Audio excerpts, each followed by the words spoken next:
城期间严禁出城，违者一律按细作论处。封城期间严禁出城，违者一律按细作论处。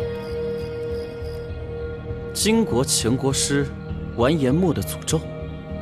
是的，诅咒，我已经让人取诅咒中的4幅画了。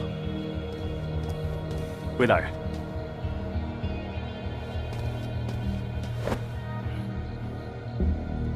这第1幅，断手被搂在腰间。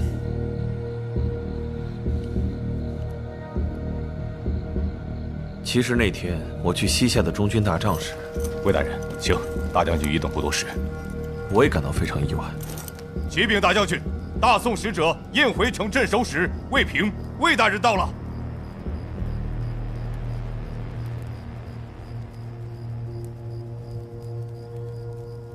启禀大将军，大宋使者燕回城镇守使魏平，魏大人到了。大将军，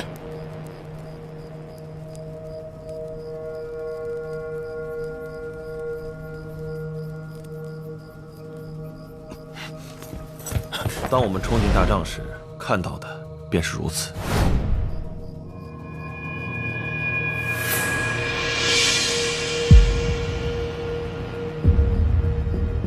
这就是我见到的李元志将军最后的样子。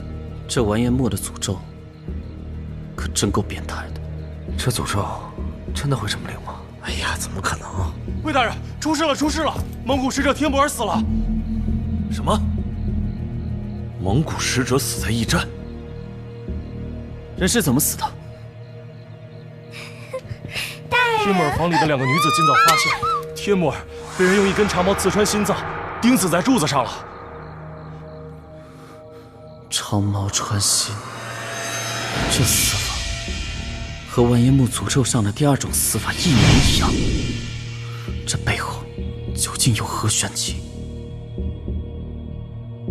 公吏或有非礼等说，且听来报，自更才夺。宋词系冤集录。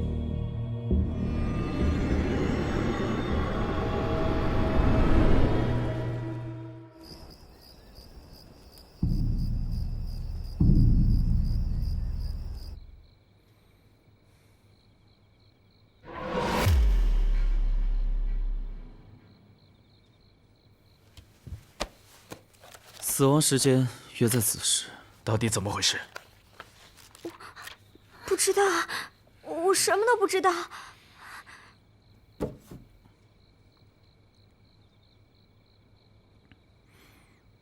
颈部无勒痕，长矛穿心，将死者牢牢钉在柱子上。心口是唯一的致命伤，而且死者手部并无抵挡兵器的伤痕。是来不及反抗吗？宋慈，这里所有的门窗都是从内紧锁的，我没有找到任何凶手出入的痕迹。又是密室杀人！你们怎么可能什么都没听到？你们撒谎！我杀了你们！住手！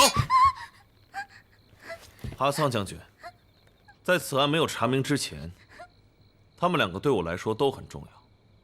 再者说，你没有权利随便杀我大宋的子民。哈桑将军，这个地方现在归6扇门管，所有人不要影响我们办案。这长矛穿透胸口，这完颜木的诅咒。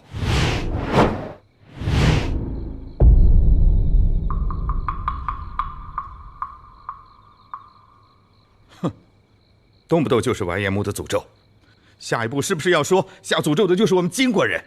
哼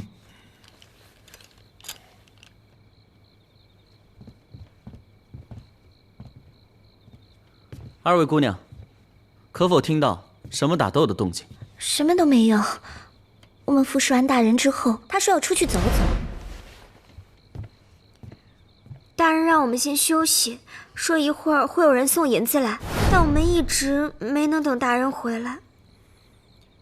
那有没有听到什么开门的声音？出去的声音听见了，但回来没有。那个时候我已经睡着了。我也没有。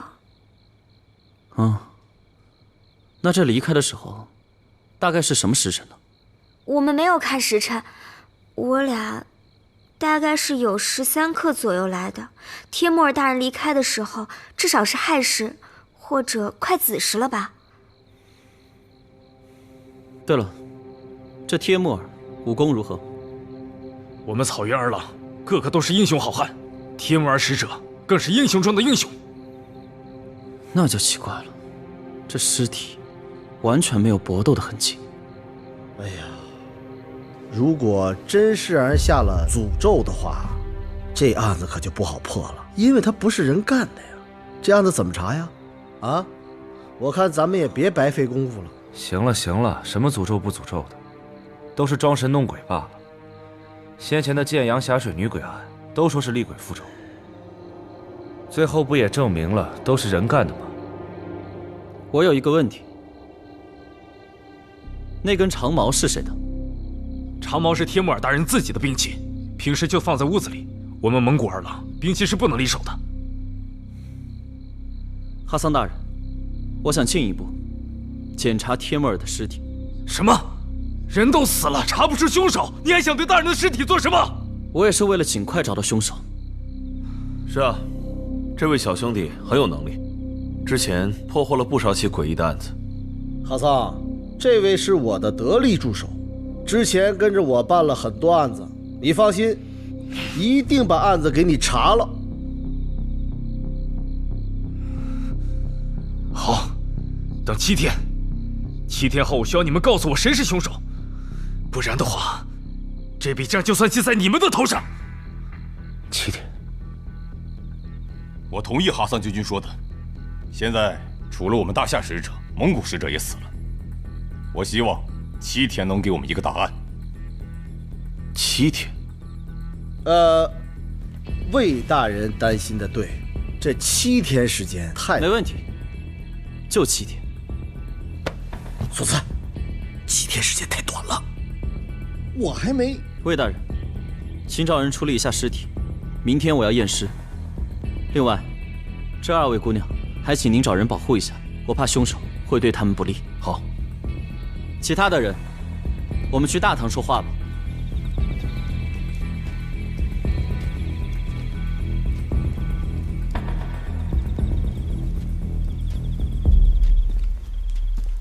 如今啊，五国会盟现在已经死了2国的使者，这个问题很严重。我呢，暂时也跟你们说不清楚，但是我敢肯定，肯定不是人诅咒，一定是人干的。放心，我一定把人给你找出来。这不是诅咒，这是什么？我大夏大将军莫名其妙死在中军大帐，门口还有士兵守着，就这么掉了脑袋。还有他蒙古使者，一身武艺就这么被钉死在了柱子上，并且屋里还有2人，却什么都没听到。人怎么可能做出这样的事？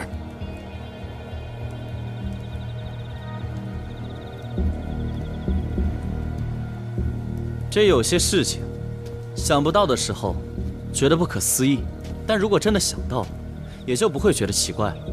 那你说，如果不是诅咒，那凶手是怎么做到的？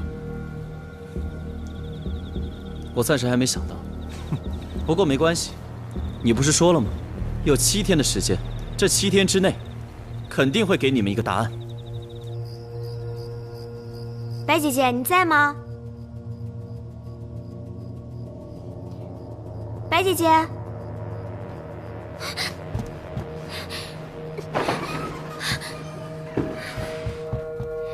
白姐姐，白姐姐，你醒醒啊！白姐姐，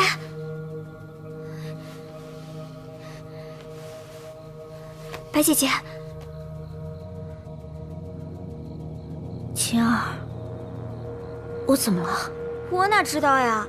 我看你晚上没怎么吃东西，就给你备了些，哪知道怎么叫门你都不开。我看这屋里有烟，我就冲了进来，然后就看见你趴在桌子上，我怎么叫都叫不醒，可吓死我了。对，我正在改进安神香，可能剂量用的有些大，一下子睡着了。可别再吓唬我了，你再醉心要学，也不能拿自己的身体开玩笑啊。来，坐，我没事，别担心。饿坏了吧？快吃点东西。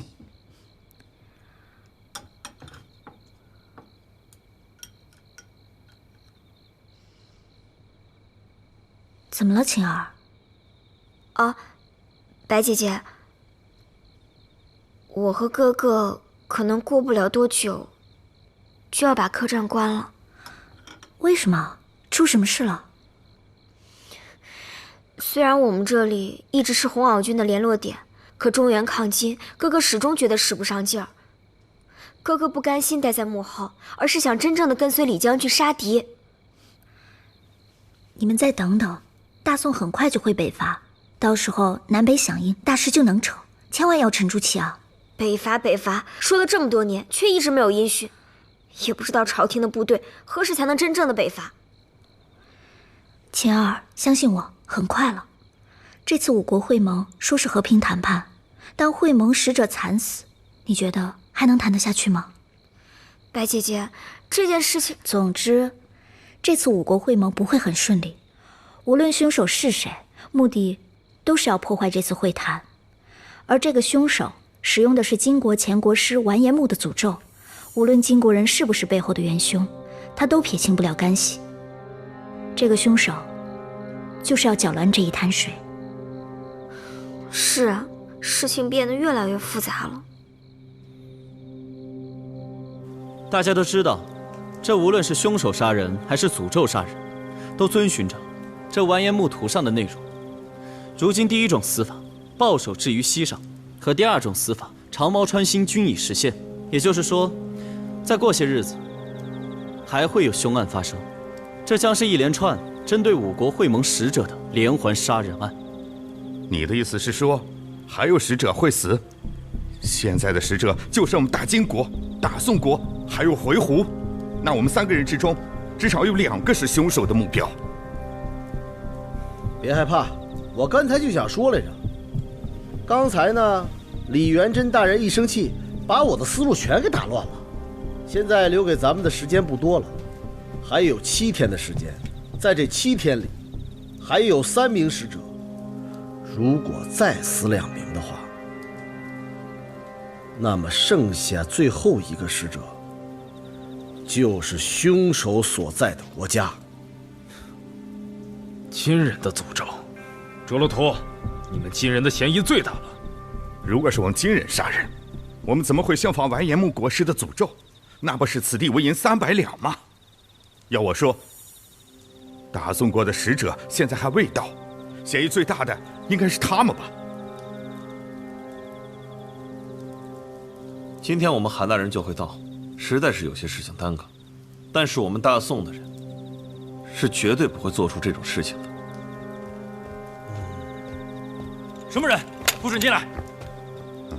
他是我的贴身护卫阿兰。哲鲁图大人。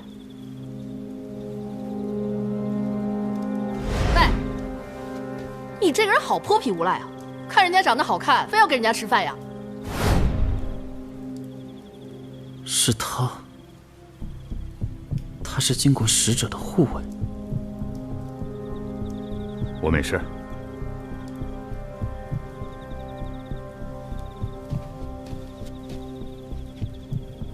眼下我们不应该互相猜测，也许这就是凶手最想看到的。凶手让我们互相猜测提防，让我们互相不信任，然后他就可以各个击破，破坏本次和平会盟。所以没有证据证明谁是真凶的话，大家必须要团结。听见了吧？我的另一个助手考虑的还是比较周全的。现在我们非常危险，必须团结，增加防备，别让他们再害了其他人。我们已经死了2个使者了，我觉得我们这个会盟根本没有必要再举行下去。魏大人，赶紧把城门打开，放我们各自归去。不行，必须要抓到真凶，才能开城门。你这么急着走，不是心里有鬼吗？我只是不想被杀了，难道要在这儿等着看谁先死吗？魏大人，你们大宋不会想软禁他国的使者吧？不敢不敢，说路途大人，天亮我们韩大人就会到，到时候是走，还是继续会谈，你们商量就行。没有韩大人的命令，我实在不敢私自开城门。况且，其他几国使者都还在呢。你要是这么走了，怕也不好交代吧？说到底，你们还是怀疑我。错了，是在场的每个人都有嫌疑。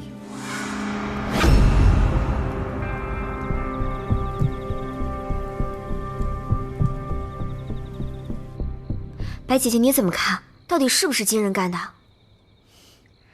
是也不是。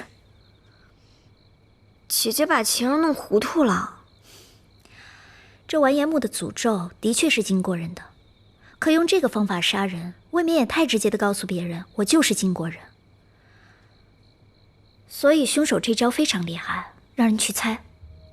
无论这个金国人是不是背后元凶，他都逃脱不了嫌疑。可我实在是想不明白，如果金国人真的是背后元凶，那他怎么撇清自己呢？嗨，想不明白就别想。白姐姐，明天我再去劝劝哥哥，让他沉住气。来，快吃饭吧。好。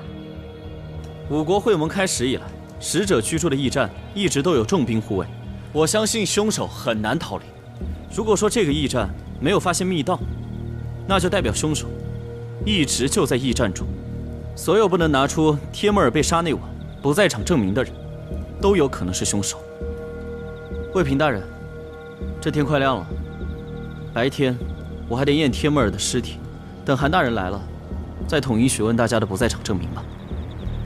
好，我知道，各位官人都是各国的大官，但是既然我答应各位7日之内查出此案，那请大家配合我的工作，我这点要求不过分吧？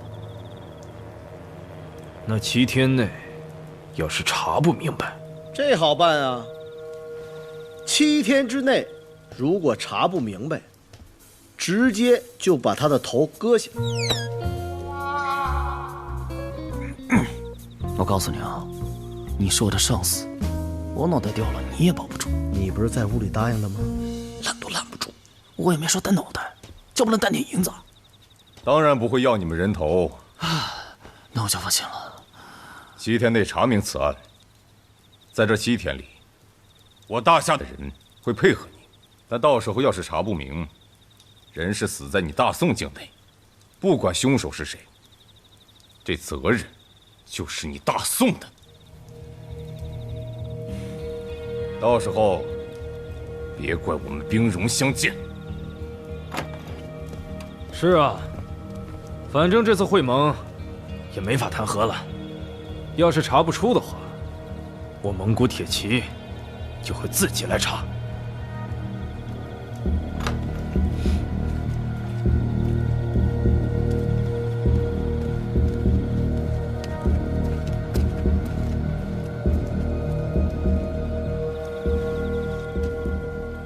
魏大人，我相信这件事情，你会给一个交代的，对吗？对。大宋和回鹘向来交好，此次案件，回鹘定当全力配合你们。好。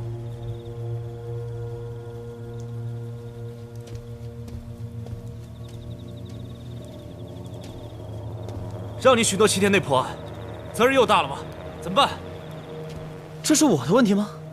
赵小六他拿脑袋担保，关我什么事啊？哎呀，行了，魏大人，时间不多了，赶紧去探查吧。探查什么呀？这突然下这么大雨，有证据早冲走了。要不是你答应人7天呢，7天查不出来，直接把你头给剁了。你脑袋也掉，割我脑袋。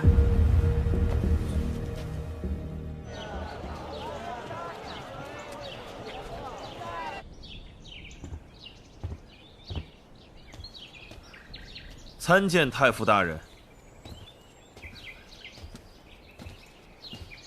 太傅大人，我这可如何是好啊呀？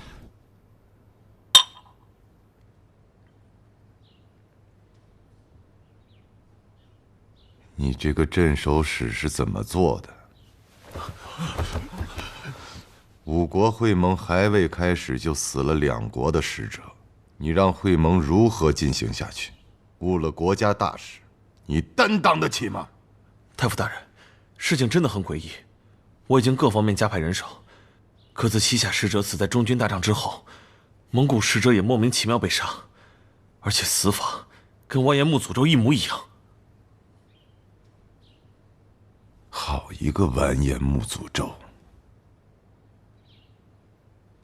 苏轩，大人，替我拟一道奏折。一方面，我们要尽快查明真凶；另一方面，我要让皇上知道这边的情况，让我守军做好准备，万一失控，不会被动。去吧。是，末相这就去办。现在这个案子谁在查？回大夫，是京城六扇门申部风不平的徒弟赵小六，还有他的朋友。这个风不平，我也有些交情啊，我怎么不知道他有一个叫赵小六的徒弟？回太傅，他拿着风捕头的令牌，是皇上亲自给风捕头的令牌，错不了，我已经看过了。如果不是风捕头的徒弟，风捕头怎么会把这么重要的东西给他呢？那你觉得他查这个案子可以吗？赵小六的真实水平，我现在还不知道。但是他的朋友宋慈和李子方，倒是有些本事。据说那个宋慈在1个月前破获了建阳霞水女鬼的案子。宋慈，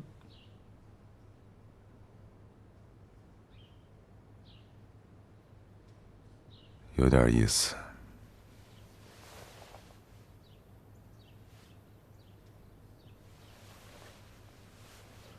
宋慈这小子一直都这么变态吗？什么意思？什么意思？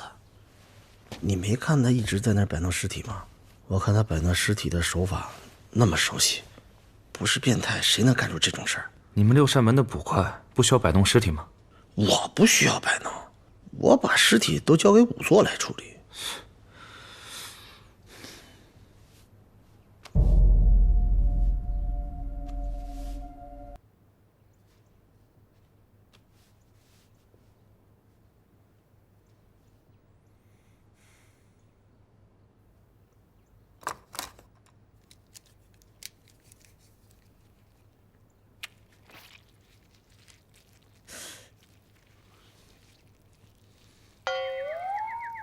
你们俩，谁帮我搭把手？啊？小六，瓶子。你拿它干什么？快，打开。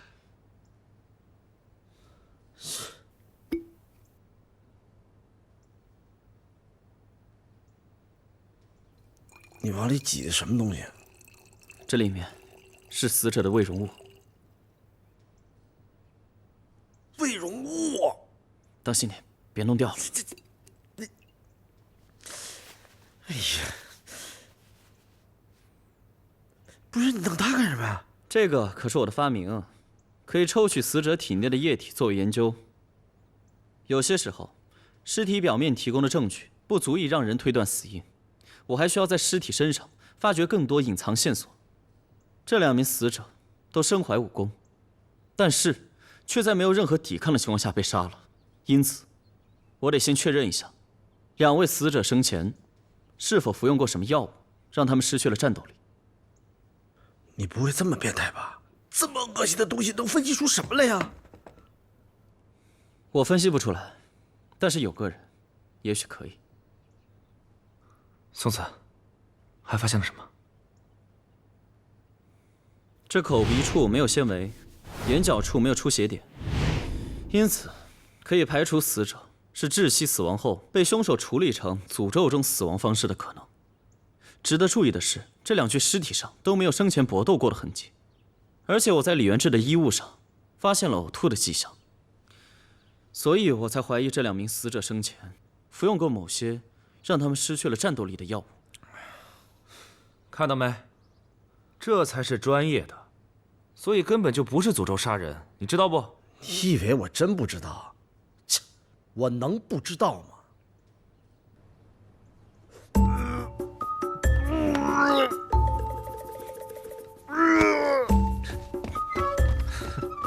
就这胆量？子方，还有一个。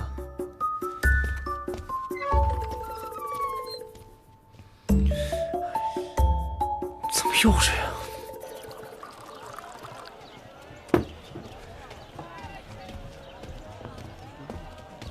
苏大哥，小姐，谢谢。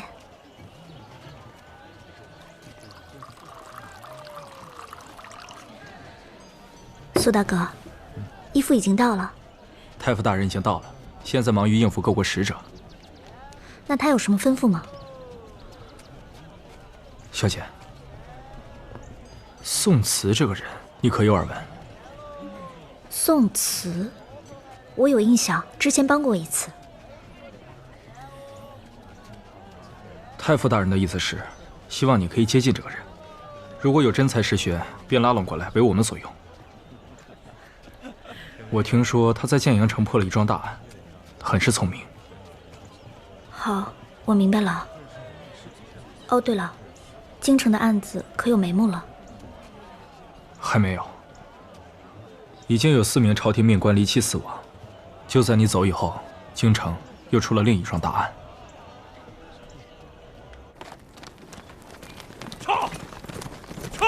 我仔细看了一下，鼻孔处没有纤维，眼角处也没有血迹，2名死者并非窒息后让人处理的尸体，因此可以判断他们在被杀之前失去了战斗力。哎呀，但我们在李元志将军身上又发现了呕吐物，因此我可以判断，在被杀之前，他一定是吃了一些什么东西。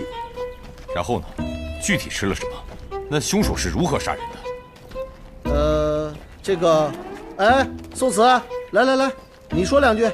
你继续说呀。这个我都说完了，该你说了。将军大人，我们刚来1日，才刚看见尸体，接下来还要查看李将军所死的中军大营。目前这个案子还是没有头绪。哎，将军不可！请务必受李元志一拜。3位小兄弟，我兄长一直以来都主张大夏和大宋的和平，因此这次5国会盟，他也是非常积极。兄长曾说，5国会盟关系到2国百姓的福祉，他此次前来就是为了促成会盟的成功举行。没想到会盟尚未开始，但却突遭意外。无论如何，还请各位找到凶手，还我兄长一个公道。李将军，我们真的受不起，你兄长为了会盟而来，却被别有用心的人害了。相信我们，一定能查明真相。李将军，这魏大人限制了我们进城的时间，带路吧。请。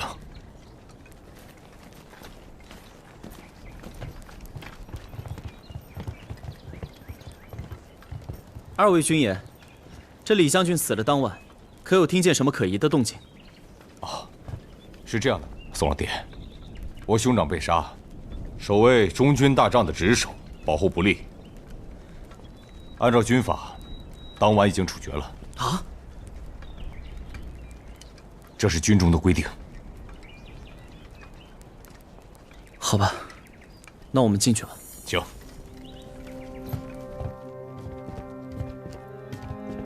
大帐陈设未曾动过，和先前一样。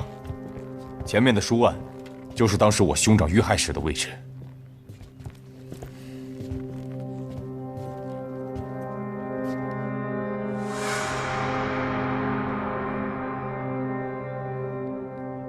兄长。另外，负责我兄长伙食的伙头，我也让人去叫了。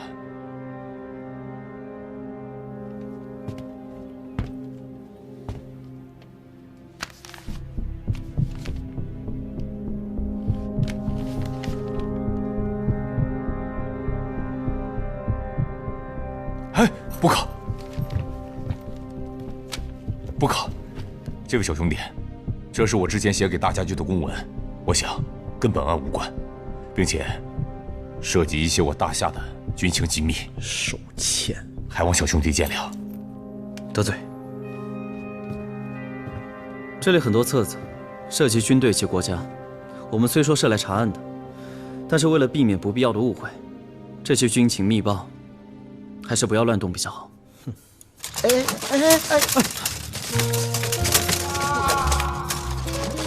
赵小六，干嘛呢你？我是故意的吗？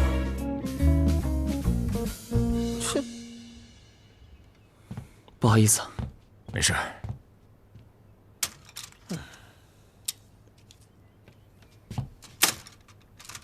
李将军，这儿怎么这么多经书啊？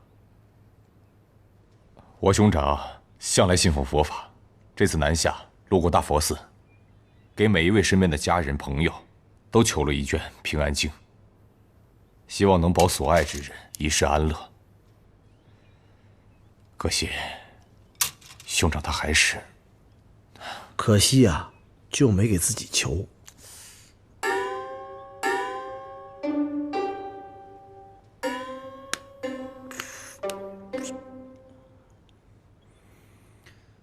李将军，我这例行公事，有些问题还是必须得问你。帖木儿死的那晚，你在干嘛？先坐吧，坐，先坐。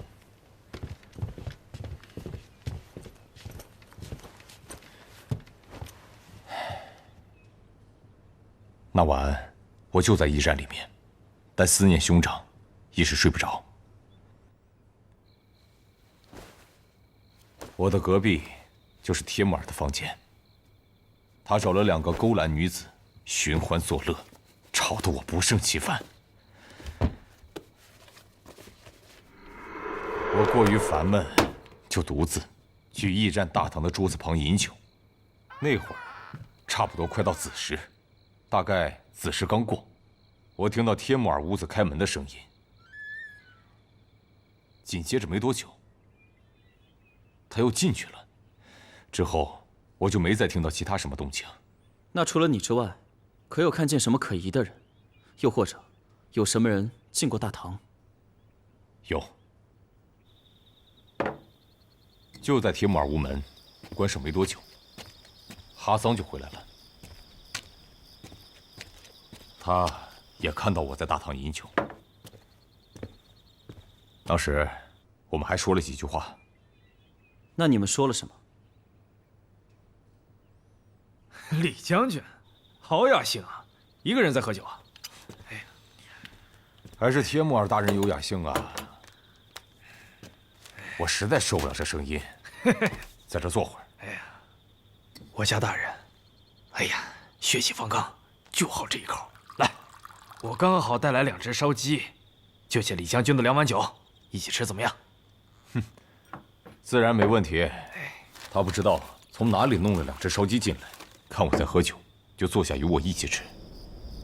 大概是在子时过1炷香的时间，我们就听到了楼上女人尖叫的声音。事情的经过就是这样。